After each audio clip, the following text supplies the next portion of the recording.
Hi there, from Las Perlas del Mar. I'm here today with Executive Director of Pride, Kevin. Kevin, how are you doing today? Oh, I'm doing great, thanks. We're really enjoying the launch of Pride Week. Can you tell us what's special about this Pride Week here in Toronto? Sure. Well, it's something that our communities have built together over the last 40 years, and it culminates, of course, in the famous parade on Yonge Street, and the Dyke March and the Trans March. And this year, for the first time, we're going down to Dundas Street and programming the big stage there at Yonge Dundas Square.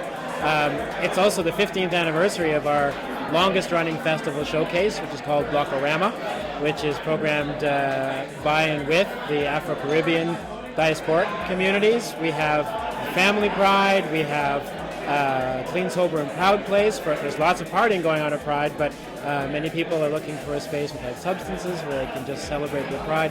You know, it really is meaningful to the community that we built together and that we continue to build. I think so many people come to Pride for their first time every year, and it's the first time they feel the warmth and love and embrace of a full community, and it's a wonderful thing. We celebrate it every year, and we will be celebrating it for a long time to come. Kevin, I know we are celebrating Pride, but we would like to know what are the challenges that right now Pride is having for the World Pride that is coming next year here to the city of Toronto. Well, World Pride is coming to Toronto, as you say. It's the first time it's ever going to be held in North America, actually, and the fourth one ever in the world. So we're quite excited about that. It's been in Jerusalem, it's been in Rome, and it's been in London, and now it's in Toronto. And the challenges, of course, well, it's going to be a big event. We're out this year at Prides all over the world inviting them to come and join us, and that's a big project, to be in the Pride Guides and make sure you're in the parades and just letting people know it's happening. Fortunately, it's going very well. It's being very well received, and we're working.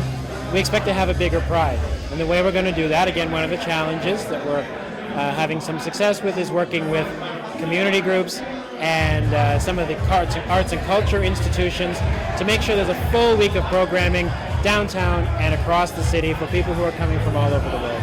There is something very special about this Pride.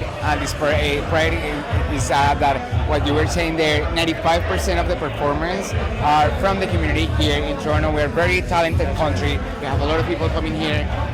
Tell us more about this. How you came around with this decision of making it more community-based than internationally? It wasn't a decision we had to make. That's what it's always been. It's grown out of, Pride in its earliest days was a picnic and a bit of a march. And it's always been about having local performers who really are the voice of our community, the cultural voice of our communities. So it's always been that way, and it continues to be that way. It's an important part of what we do. We see it as a central part of our mandate to make sure that we bring in some headliners. Everyone wants to see some big names, but at the same time, we're providing space and working with the local communities to give them space to develop and grow and build a following. And we're just really proud of them, and we want to show them on the stages. It wasn't a hard decision at all. Well, there you go. No, we know, Ford probably doesn't celebrate Pride as we do, but how do you celebrate Pride, Kevin? Well, now that I'm the executive director of Pride Toronto, I celebrate Pride by being everywhere at the same time. I love to see. My favorite part of Pride, to be honest, is just being out on the street with the community. It's packed full of people that some of them you know, and some of them you meet for the first time, and you share a common bond. You understand each other, and Toronto just lets down its hair and relaxes for the weekend, and it's a thrilling, wonderful experience to be out on the street with the community. And sometimes you stop by one of the stages to see a performer, or to check out some of what's going on, and you watch the parade, or you're in the parade.